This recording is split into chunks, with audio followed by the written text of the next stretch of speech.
Afternoon, everybody. We're going to call to order the April 19th, 2021 special work session to order. We're going to be talking about Coachman Park and the amphitheater and the creation of a mission statement. I'm going to turn it over to Mr. Halios. Thank you, Mayor. Good afternoon, Mayor, Council, City Manager. Jim Halios, Director of Parks and Recreation. I am before you here today to discuss a mission statement which will drive our view and activities that we have for the venue. And I have a brief presentation to go over before we get into the meat of the discussion to discuss different topics in relation to a mission statement.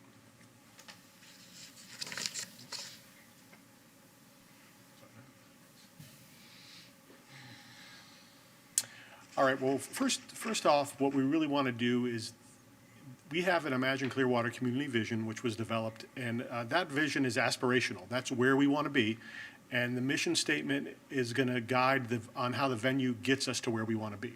So I'm briefly just going to reiterate what the Imagine Clearwater community vision is. It's that the downtown Clearwater waterfront will be active, authentic, iconic, civic, and open space that celebrates Clearwater's history, natural beauty, culture, and diversity, and anchors an economically vibrant downtown.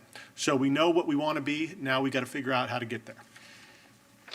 So the goals for today's special work session will be to develop a framework to establish a mission statement for the venue, which in turn will guide our decision-making process through various aspects of the venue, through the RFP, programming, things of that nature. Okay, I briefly put this up here because a lot of times these two ideas get convoluted, a mission statement and a vision statement. I'm not going to read through everything, but again, what we talked about is the mission statement is, it's a cause. So how do we cause that? And then the effect is the vision statement. So when you go through those different categories, again, think of the vision statement as aspirational. It's what we want to be, and the mission statement is going to set objectives and give us a guidance and an approach on how we get to what we want to be. So first off, I would say a mission statement is our declaration for the organization's reason for being. So I guess probably would be good to kind of stop right now and get some feedback from you as a body and see what you think the reason for being for the venue should be in relation to how it fits with the Imagine vision. I want to just ask a question. You really want to focus primarily, though, on the entertainment venue, not the rest of the park. I think sometimes it's going to be hard. I think they do have different missions, the two segments, but I also hope that they complement one another. I just want to make sure we're all on the same sheet of music. I also did bring this handout that I've used in a couple other instances with developing mission statements over at the aquarium and also at Ruth Eckerd Hall. And there's some really good guiding principles here. I just want all of you to have those. So do you want to? Yes, we can do that. And again, thank you, Mayor. I appreciate these handouts that you provided us. It does allow for kind of a clear description of what we should be looking for. And in speaking to the venue versus the park, and yes, they should have a symbiotic relationship, those two principles. But kind of one of my thoughts today would be to concentrate on the venue, and then as we move further in the process with looking at a conservatory or some public-private partnership to help us with the programming side of the park, I think it'd be important to have them involved with a mission statement as well. So when we're speaking about this, our reason for being, we're speaking in terms of the venue as the mayor stated.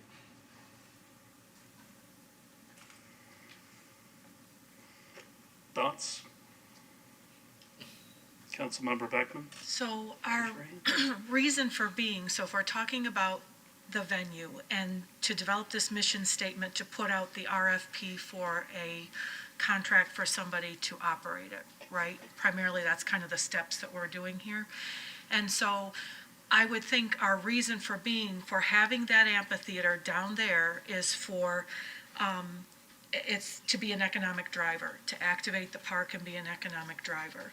provide a destination for residents and tourists. I mean, that's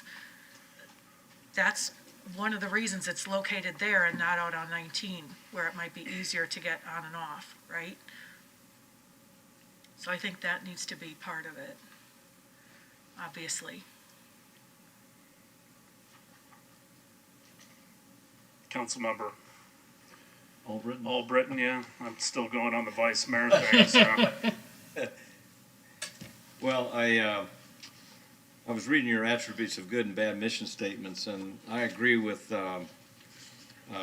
one really big part of this, and I've had discussions on mission statements before, and they should be kept short because they got to be memorable. Somebody says, "Hey, somebody ought to be able to pop that out instead of having to memorize a whole paragraph." I think the wording in it, I think iconic is important. I think bayfront is important because it is our bayfront. And actually, it's one of our Clearwater's only pieces of bayfront that's public. And I think it's, I'd like to see music in there somehow. A variety of music and performances, for the economic and cultural enrichment of Clearwater, something to that effect. Because that's what it is. Not only just an economic driver, I think it's something with all our other venues, performance venues, this does not really compete with everything else. It's an added feature of our music performance venues, and it's going to be a very iconic one, being on the water and where it's located. The downtown will definitely benefit of that, but I don't think we need to really mention that it's for, at least my idea is not really to mention tourism. It's for Clearwater. Those are the people who are going to be voting and have come forward. I'm sure tourists will love it too, but I think that's going to be the hard part, is getting everything we want to say in this distilled down to what's important. Councilmember Hamilton. I've always found it easier if we had a starting point, if we just somehow get a statement on paper or, on the screen, and then we can add to it, take away from it, do something of that nature. Because I think what Councilmember Albritton just said, or some of those points are very important. I think definitely what Councilmember Beckman said.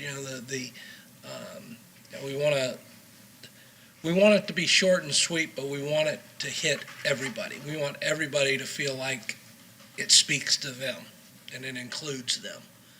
So, do I have exactly what it should say? Not even close. But Well, it would be helpful to have a whiteboard, or if we could put up, do you have the ability to put on the screen just a Word document where we started to? You can use the what? Here comes Joel to the rescue. it's but- really nothing. It has nothing to do with what we're doing right now. But if you go back to the first slide, the community vision for Imagine Clearwater. Mhm. For me, you read through it, and correct me if I'm wrong, Councilmember Beckman, you're the educator, but towards the very end, it says natural beauty, culture, and diversity. Instead of "and," should that word be "that"? That anchors an economically vibrant downtown? Instead of "and"? I think you could do it either way. It almost seems like there's too many "ands," or should there be a period in there? And No, I don't think a period, but I think, just Councilmember Bunker. So, going by the definitions of mission statement versus vision, this sounds more like vision, but to me, an artistic venue should have some emotion in the statement.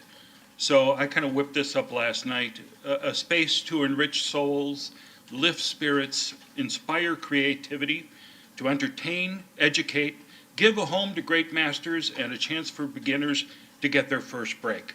All amidst the beauty of our downtown bayfront for the people of Clearwater and those who wish to join us.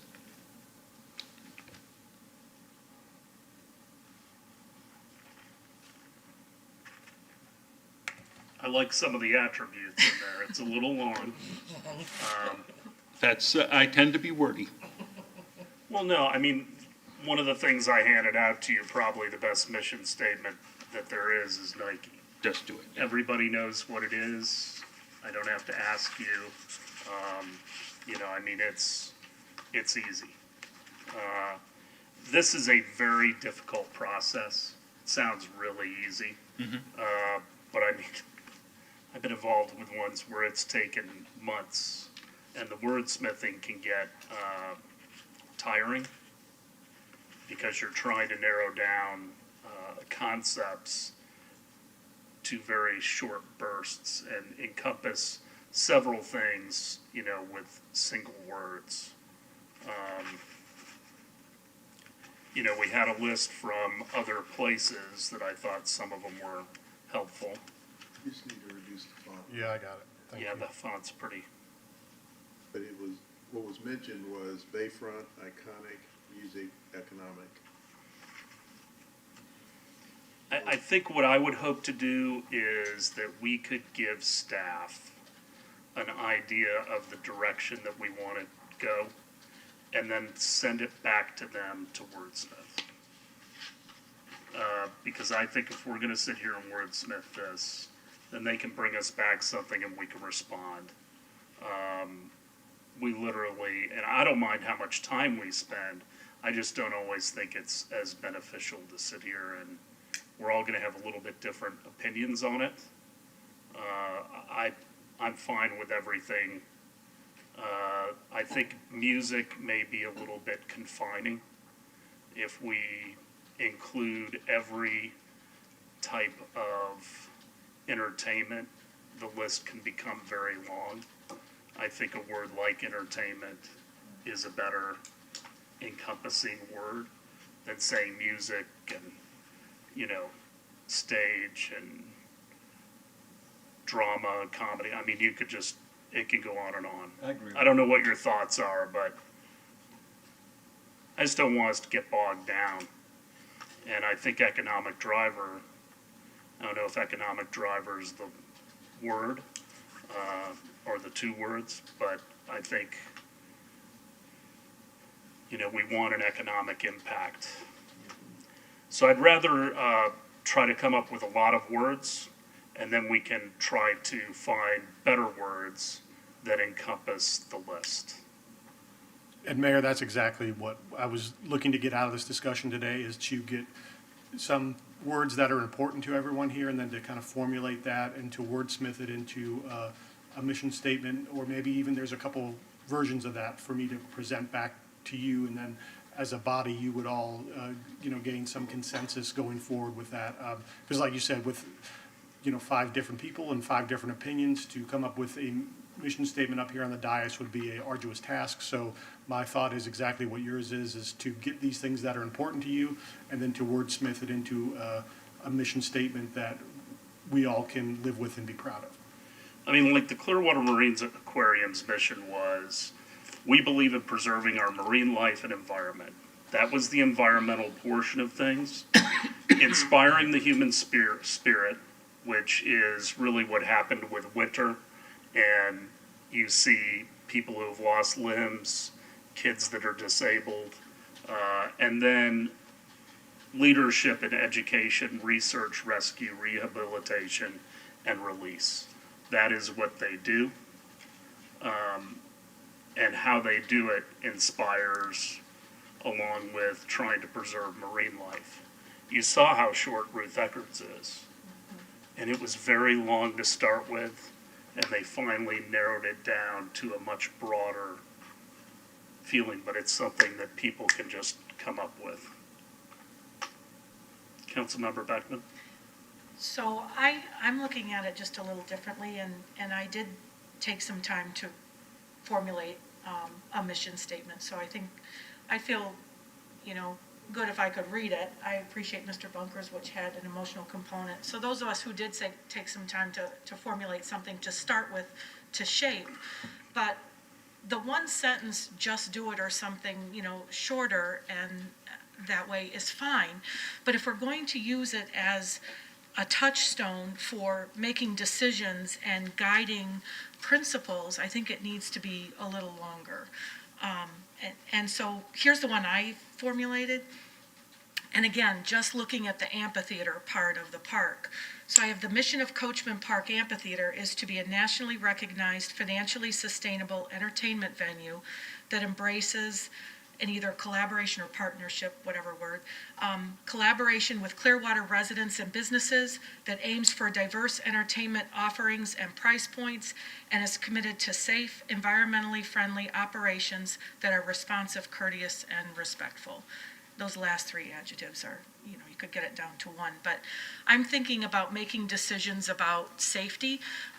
We just had a Zoom meeting about Drew Street, and residents are concerned about traffic funneling down into Coachman Park. And so there are all sorts of different considerations as we go forward with Coachman Park. And if we have some touchstone values that are part of a mission statement, we can go back and say, oh, we do want to partner with residents, and we do want it to be safe and environmentally friendly.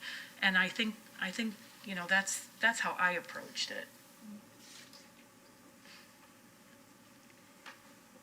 Well, I don't agree completely. I'm fine. I want to come up with a good mission statement, but I think the mission statement is not going to be the overriding way that we build a partnership with whoever runs the amphitheater. That is much more complicated, much more prescriptive, and I don't think needs to necessarily be encompassed in the mission statement. I think we will come up with guiding principles and a contract that is going to determine how we interact with who is managing. Ms. Hagan,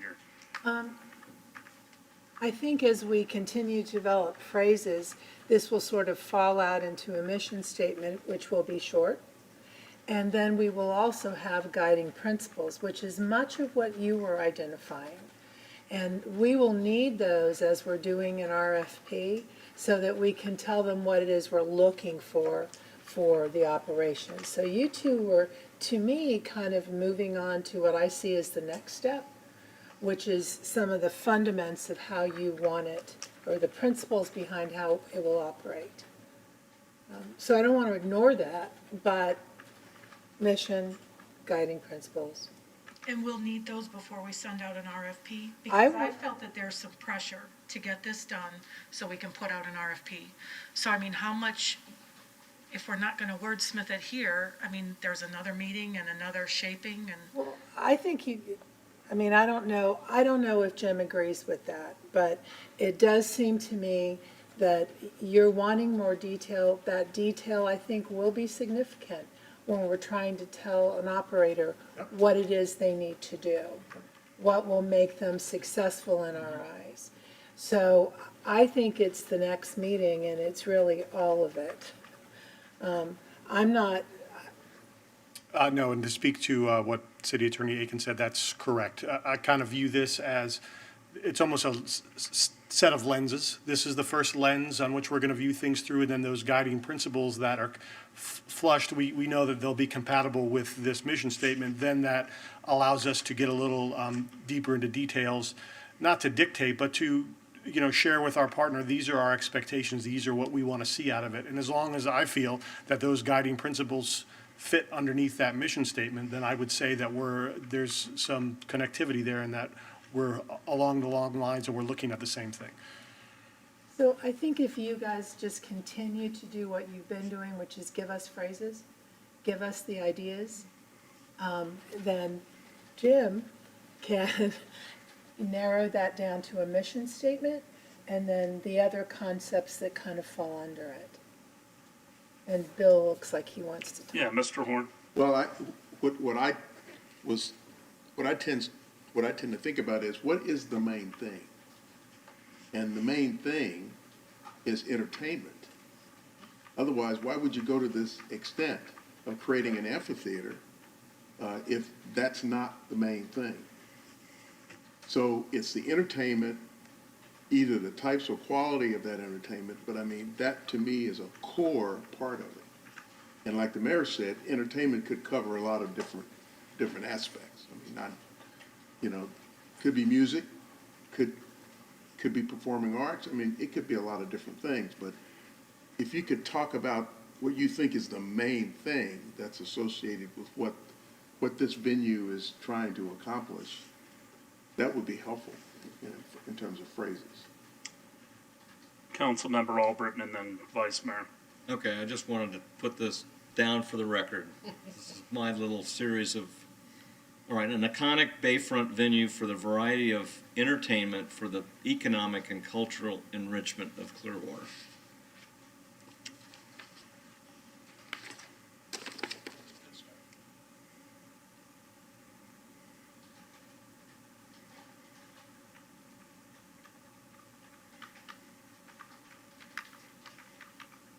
Would it be helpful for me to type that up on the screen so we can look at It that? helps to have everything Yeah. out there. I Okay. mean, I'm writing it as we go, but I think for everybody it's helpful. You might want to even reduce the font a little bit more so we can see it all. I think everybody can easily see that. I think Helen Keller could see it. That's not nice. Well, while he's typing that, you may need to give it to him in written form, Yeah. go You ahead. want to grab read that. it out again? Yeah. Here, or give it to him in written form.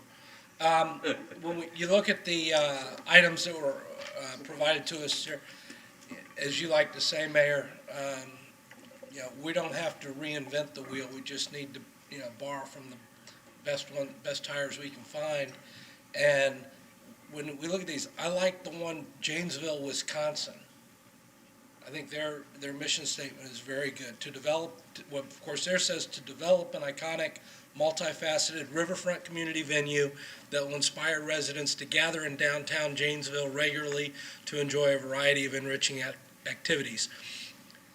Now, you can rearrange that in a number of ways, but, you talk about a waterfront venue, an iconic waterfront venue,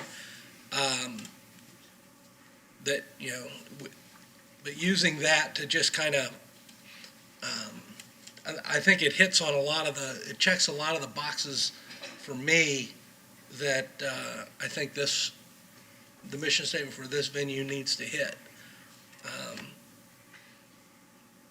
But the venue is in a community, first of all, Janesville is a small little town there in Wisconsin, but to develop an iconic, multifaceted riverfront community or waterfront community, Community. we're It's a talking. community venue, is what it's saying. So it's talking about the venue itself. That will inspire residents to gather in downtown.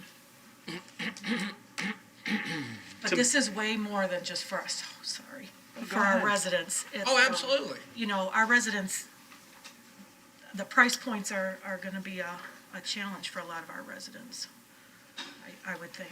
Well, I'm hoping that we go, we've talked about the diversity of events and the diversity of price points and the fact that there will be free events. I think that's, important. What I'm hearing though, which kind of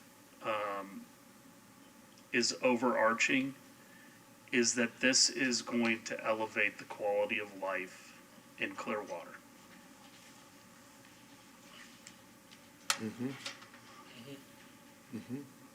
And how it does it is a myriad of different ways, but that's really what we're talking about. We don't have anything like it. This is going to be a new addition, of a way that we elevate quality of life that has a positive economic impact.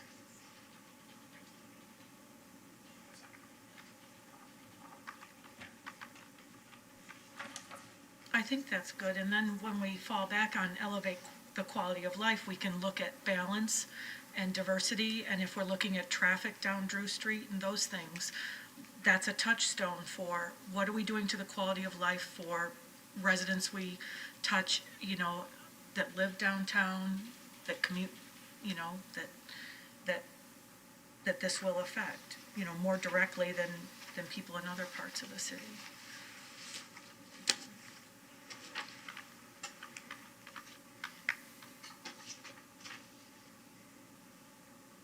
I mean, if I'm a consumer, I'm a consumer, I'm a resident consumer.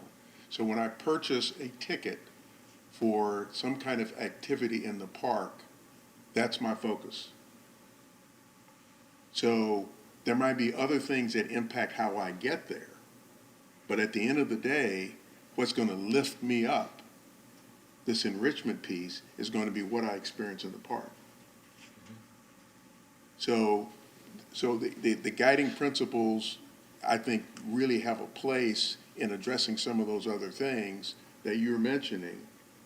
But the entertainment venue itself, if it's not iconic, if it's not unique, if it's not, spellbounding kind of entertainment, then, I may not see an interest or have an interest in going there. One of the things we've experienced is that the kind of entertainment that has been there has really generated quite a public response.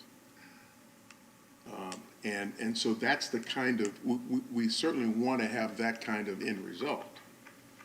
And we want to go beyond that.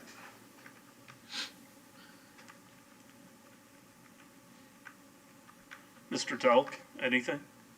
You're quiet. Yeah, I mean, I'm kind of taking it all in. I think, Sure.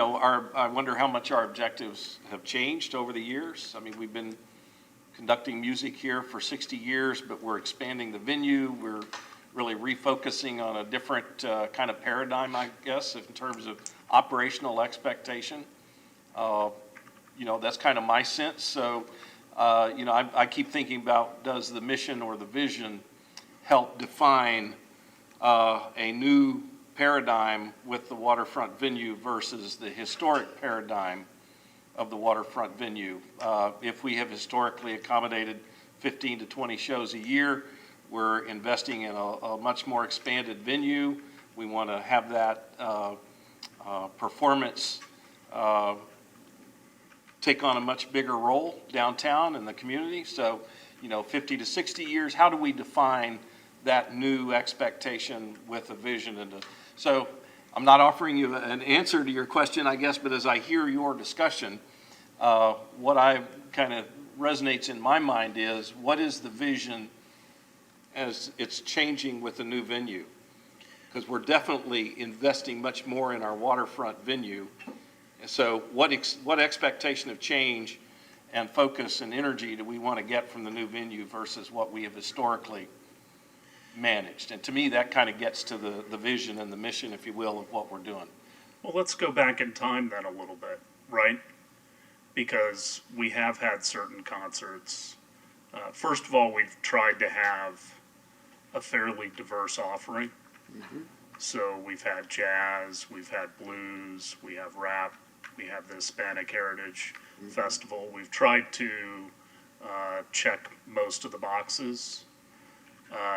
There was a time specifically when we used to have a parade and concerts because we were trying to extend the tourism season.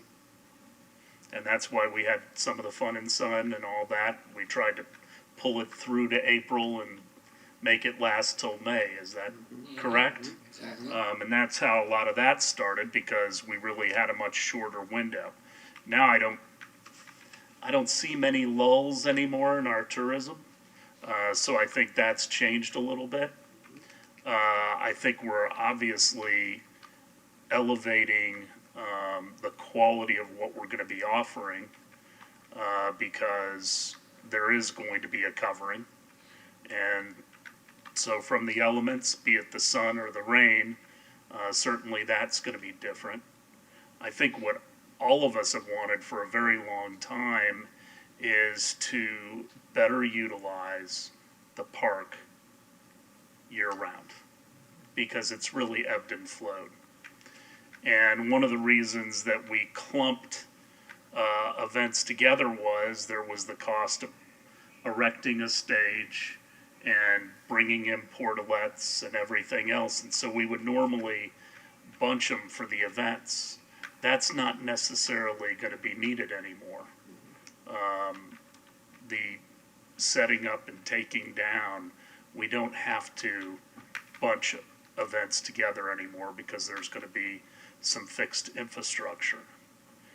I think what that also allows is actually some smaller events that we really didn't do because it didn't pay for the infrastructure. If you think about that, I think a lot of people think we're going to have a lot of big events all the time. That's not necessarily true. They can be much smaller now because the additional costs are not going to be incremental. And so I just want to think about the way we've done it previously, to your point, Mr. Delk, and how the changing of the way we're going to build this venue changes the type of events that we can have. I mean, I want to see free events too. I think I want to expose our citizens to things that they may never otherwise be exposed to, and that's an investment in our culture and our quality of life. I want to see at least one free, Florida orchestra concert per year, at a minimum. I think that is one of the things that will set Clearwater apart, along with the beautiful rest of the park that's going to be there for people 365 days a year. Ms. Costelli, you're in the back. I really would respect, as a communications expert, if you have anything to add. I know you didn't expect this, so you can get mad at me later.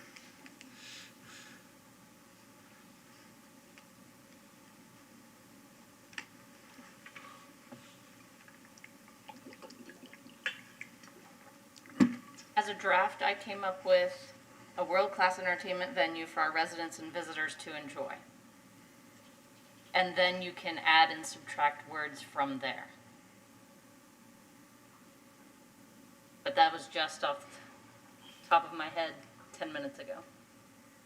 World-class entertainment venue for our residents and visitors to enjoy. Yes. Anything else? That's in the plan too, isn't it? Isn't that language in the plan? The world-class part?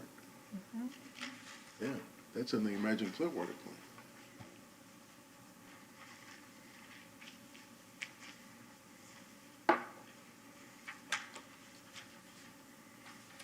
All right, other thoughts?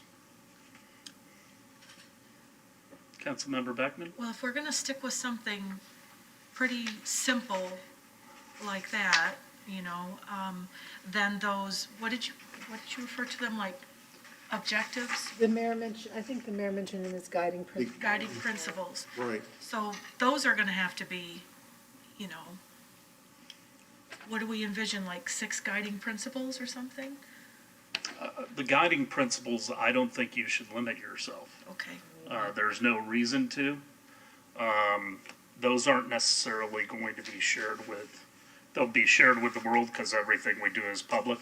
But I think, it's not the same. But wouldn't the guiding principles be incorporated into the RFP?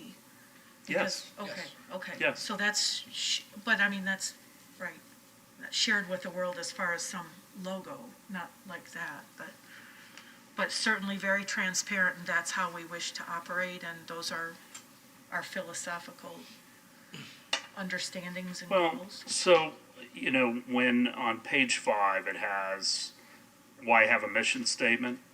And it says to ensure unity of purpose within the organization. To me, that is more external. And that is the mission statement that we're telling people. It is something that, all of us would know off the cuff and be able to explain to a visitor or a resident. The second point, which is to provide a basis or standard for allocating organizational resources, that's more internal, very much like our strategic plan will have. And this starts to get to some of the guiding principles that I think we will have, which are diversity of the type of entertainment, the fact that I think we would like the facility to be as self-sustaining as possible, the fact that we might want sinking funds. I think we're going to have to create standards for how we're going to determine are we having diverse entertainment? Because there's a lot there, Tracking. you know. I mean, I'm talking about art shows and, you know, farmers markets and drama and chamber music and rock concerts and classical concerts. And I mean, I think it's only limited by our imagination. And I know that there's going to be new ideas that will come forward as the facility is actually built.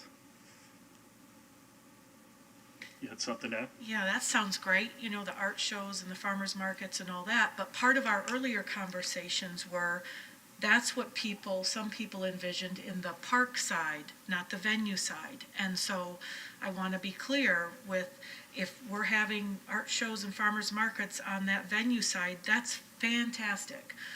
But that's not how I've come to understand it in the last few months, that those things will be over on the park green side. And so, you know, I just want us to be clear on what are we envisioning for the venue amphitheater side.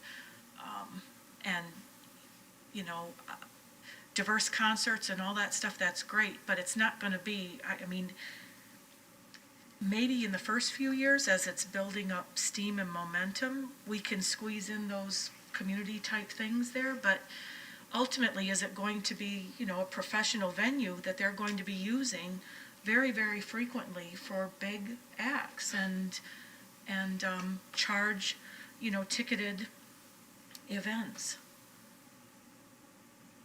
I think that just basically falls into programming, and that's a matter of programming of the operator and how they program it. I don't think any of us are envisioning there being event after event after event in this venue. I mean, to have, you know, 3 concerts a week in this venue almost every week, I think people in Water's Edge might have a problem with some of that. But Well, I don't even think there's a supply. yeah, I don't think there's a supply Okay. to be able to do that. So I think that's just and obviously based on when they have, and my understanding and what I would expect is, if there's going to be, let's say, a farmer's market in the park, or down in the park, if there isn't anything scheduled in the for the venue, why can't it be there at that time? And if there is something, then okay, we move it over. We have it on the greens, on the lawn area. But I think flexibility of the entire park, venue and park, is essential to having the right stuff. I think there's going to be a lot of demand because of the roof. Mm-hmm. I mean, we used to have an art show in downtown Clearwater. Part of it was outdoors, part of it was in the Harborview Center. But a lot of those artists, the setup and breakdown every day, when it was a 3 or 4 day show, was a pretty arduous task. Some of them covered everything, but I mean, you know, our weather down here, it doesn't matter how well you cover something, it's a challenge. And I think that's one of the reasons that there's going to be a lot of demand for being under the roof. Nicole, you should add flexibility. That's the first time we've heard that word. And I don't want to get into too much wordsmithing, but I always, every time I hear the phrase world class, where's the scale? What is the deciding factor on whether or not something is, what exactly is world class? I mean, there's so many other words. I mean, world class, I've never seen a definition or a grading scale of what you have to meet to be quote-unquote world-class. I think it's kind of an overworked, overused phrase. I don't know how the rest of y'all feel, but I think there's better descriptives that will get people's attention.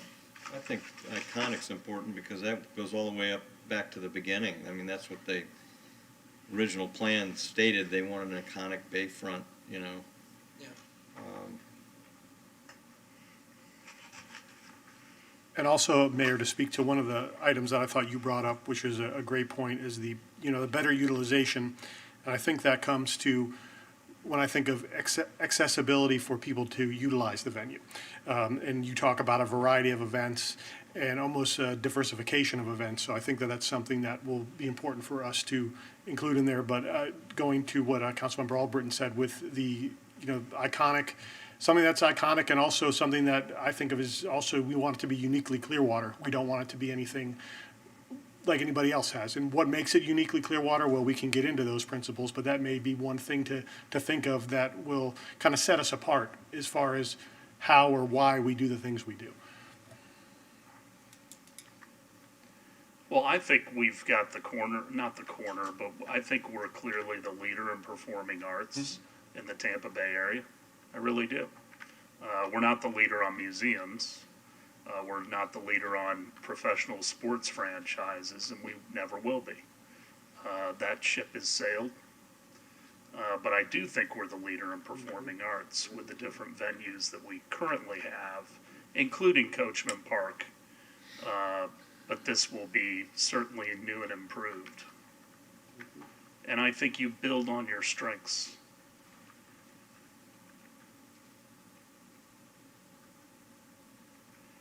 I think something also ought to be in there, and more a guiding principle than, but that this ought to be complementary to the balance of the park. And that means real cooperation, thoughtfulness in the way that, All goes together. yes, which is synergies. Ms. Aiken, you look like you've got something. No, I'm just thinking about when we start writing a proposal. I've heard a lot about how you want to have other uses of the amphitheater area. And to me, that includes cost of cleanup, cost of setup, and if you're having an outside provider as opposed to Parks and Rec, someone's got to pay for that. And no decisions have to be made, obviously, at this point, but are those events free? We allow people to set up and use them for free. Therefore, the city pays for it? Or you've never said this had to be self-sustaining, and I don't hear you saying that now, right? You're not saying this facility has to sustain itself. Bill's smiling at me over there. It would be a goal, isn't that an aspiration? Okay, no, that's a great goal, but then you're adding expenses to that operator. So I'd like to at least have you guys think about that, because when you get your RFP responses, that's going to be an issue. Yeah, it's a balancing act because we are building the park for our residents. And we are building the venue. The exciting part is all the free stuff we're going to have. Florida Orchestra, we can have other things besides music events. And, I've always been an advocate of everything costs something.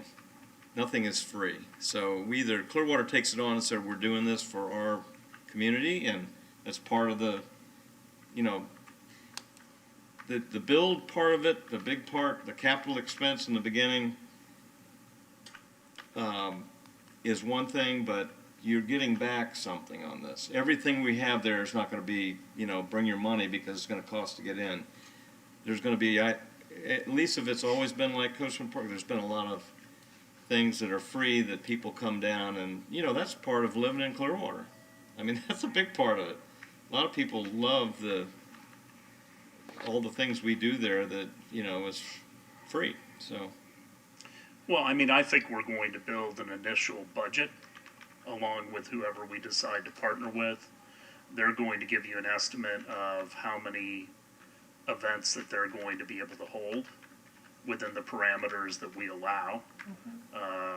We talked a little bit about having a floor and a ceiling on the number of, for instance, concert events. From that, they're going to be able to build some type of a budget of what they think the revenues are going to be, and then the overhead that goes along with that. And as we all know, budgets are dynamic, evolving things. And we will have to decide how much we want to subsidize, which that is the right word. We're going to be subsidizing things in the southern end of the park as well. I hope, that the conservatory can step in, and I think we can do some things with some naming rights. I think with the right venue, we are going to have companies that will be interested in sponsoring certain concerts that very well may be free.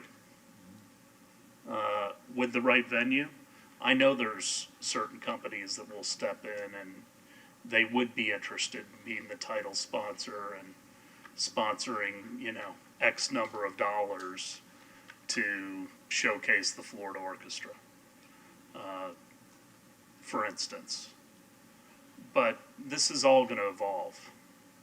I think we've got to put together our best effort at an initial budget and be prepared that it is going to morph over time. It'll also be different as the venue gets some notoriety. It happened at the Capitol Theater.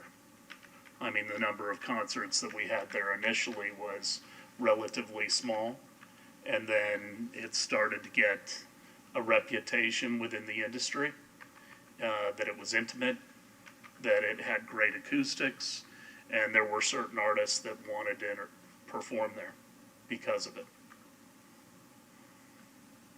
I think we're building a similar venue here.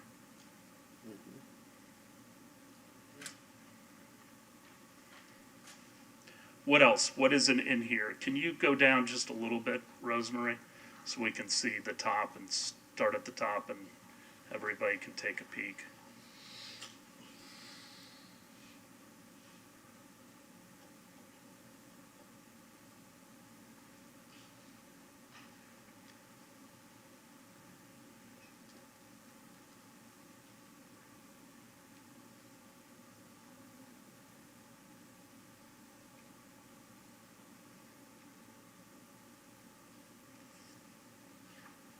So these are words for the mission statement as well as the guiding, I see guiding principles there, yeah. So we've got, I think both.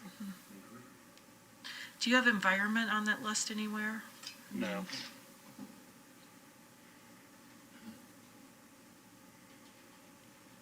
And sustainable would be good. We've got sustainable for economic as well as for resources. One thing that I think about is, as we do this mission statement and our guiding principles underneath it, and we send out an RFP for an operating management contract, from the minuscule amount I understand about artists is that you're booking these performers years in advance. And so our contract will probably be, I don't know, for 3 to 5 years, the initial one, because where you're saying it's going to evolve, and as the venue becomes, more known and we work out kinks along the way, it seems like it's going to be a pretty complex contract at the beginning if we're trying to balance all those things, residents being able to use it when it's not booked, who's gonna be liable for the insurance and the cleanup and setup and all that stuff? Because, you know, for example, if Ruth Eckerd Hall is the managing, partner there that's gonna manage it, you know, they're paying insurance, I'm sure, every single day of the year, and if we have a Battle of the Bands that goes there, or a farmer's market, you know, are they gonna wanna be paid for the day that we use it to cover, you know, how does, I mean, it just seems like it's a big undertaking, that contract, for subsidizing community, resident-free events that are gonna be there. I just hope it pans out the way we hope it will. You know, instead of, wow, that's really expensive, you know, to set up the chairs or set up the tables, or, you know, contract with the Parks and Rec staff to come and clean up or set up, because our shopping cart is really full. And free events aren't free. Well, I think Mr. Horn, you want to Well, jump in? I understand and hear real clearly your concern. And there are times that we do have checkbook issues, and we just simply bring them back to you. You know, rather than just make a decision that we can't do something. If we've got the guidance, but we realize we've got limitations, then you get to make a decision one way or the other. I mean, I think clearly, to the mayor's point about the evolution, I mean, this is an area where we may be a little bit more consultative just to make sure that we are accomplishing the mission. And you just have to be decisive about the checkbook issues if we have to bring them to you. And that's, you know. So most of the concerts are not booked several years in advance. Okay. Normally when they're putting a budget together, and again, I'm just drawing from my experience being on the board for 7 years, there are certain concerts that they know that are coming. They are already scheduled. Usually that was about between 110 and 130 a year. And then they have what are called add-ons. So those are concerts that just came out of the blue. That particular act decided to add Florida to their loop, for instance, or they decided to come out of hibernation because they probably needed money. And so we would go from, 110 to 130 up to 180 events. So you'd oftentimes get 50 or 60 add-ons throughout the entire year. Or because they decided that they weren't going to go to Tampa, instead they were going to hit Clearwater because they thought the audience was better. But that's kind of how that works. I think, we have to decide, and the operator will have to decide this in conjunction with the city, is there will be opportunities that come along. We will have a much better idea of what the costs are on a show-to-show basis, and we will convey those to whomever wants to have the show, and that there are certain costs we have to cover, and this is the price. And if you're interested and you believe you can cover the costs, we'll have it, and there will be some that you'll just say no. The Blast Friday has not made money. It's actually cost the city money, and it cost Ruth Eckerd Hall out of their pocket to put them on. They believed as a community partner to continue to do it. But at some point, we have to look at what the benefit is, and I think we've kind of gotten there, and said it's run its course, and, it's time for something new, and we're going to utilize our resources elsewhere. So I don't think it's going to be yes to every single thing. There's probably going to be some things that get subsidized. There are going to be things that carry their weight and add to the coffers. And that's going to be the balancing act. Yeah, and to speak to Councilmember Beckman's concern, we do have a mechanism in place now for these community events, which is our co-sponsored agreements. So, you know, and as we talk about that, should we decide, or should the council decide that they'd like to see more of a certain type of event, then we can address that through the budgeting process with the co-sponsored events. And then how we, you know, dictate how those funds are used, whether it be staff of the operator that sets it up or Parks and Recreation staff, however we have that deemed appropriate, we'll have the appropriate funds designated to address that. And as the manager said, you know, there may be more of a active process for council in dealing with this. And, you know, Chris Cook and I have talked about maybe in the future, it's something where when a group is requesting that, they come up and make a presentation, or, you know, prepare something where they're speaking directly to you and you can ask them questions about their event and how it benefits their community. So there's a couple different aspects that we're looking at to be able to address those concerns that you may have. Thank you.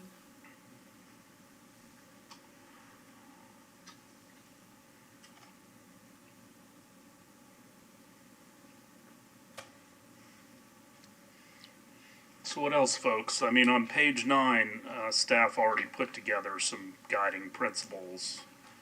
Is everyone comfortable with those? The one I did add to my list was striving for self-sufficiency at the end of that.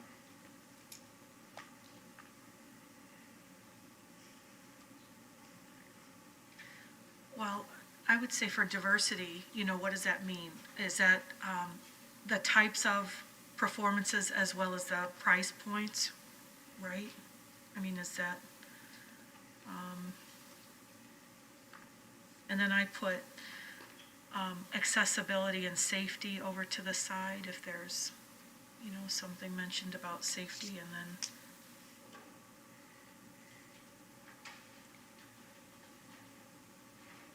and positive partnerships would include those with residents, right? Talk about safety.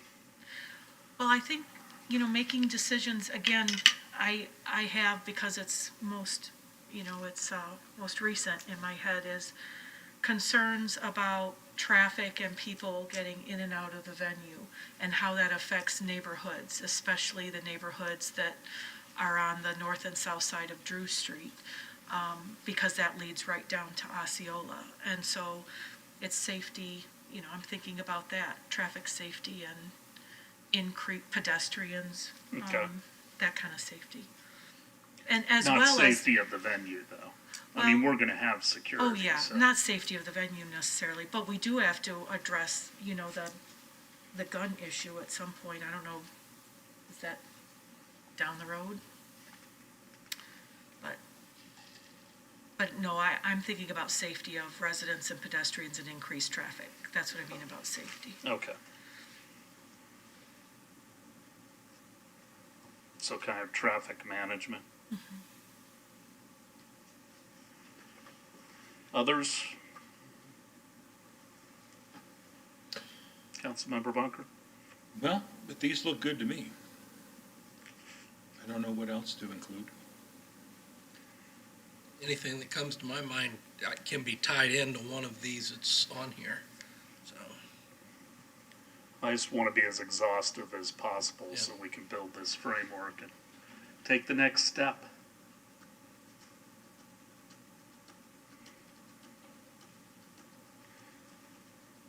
Are we getting close to the work product that you were anticipating for today? Yes, you've provided me with a lot of information to, and I say that in a good way, a lot of information for our mission statement. It'll be helpful to me. I plan on crafting, you know, 2 or 3 that kind of take different approaches, so that way I can bring forward to you. And then, as Vice Mayor Hamilton said, I think that would be effective, that you have an end product that you can kind of slice and dice and massage as you want.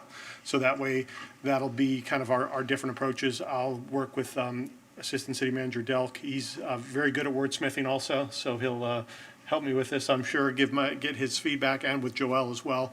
But you have supplied me with, you know, some good information and some good kind of just principles on which to build forward with the mission statement. Now, are we going to be doing something similar for the south end of the park?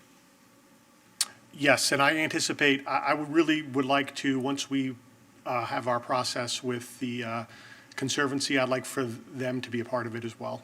Because if we're going to hand something over and ask someone to program it, I think that they should have a say in what the mission of that is, along with council as well. So I am aiming for that. And we are out to RFP, I believe it's either this Friday or next Friday that we'll get some of those results back, and then we can kind of start that public engagement process for the Conservancy. Okay. Anything else from the rest of staff? Council?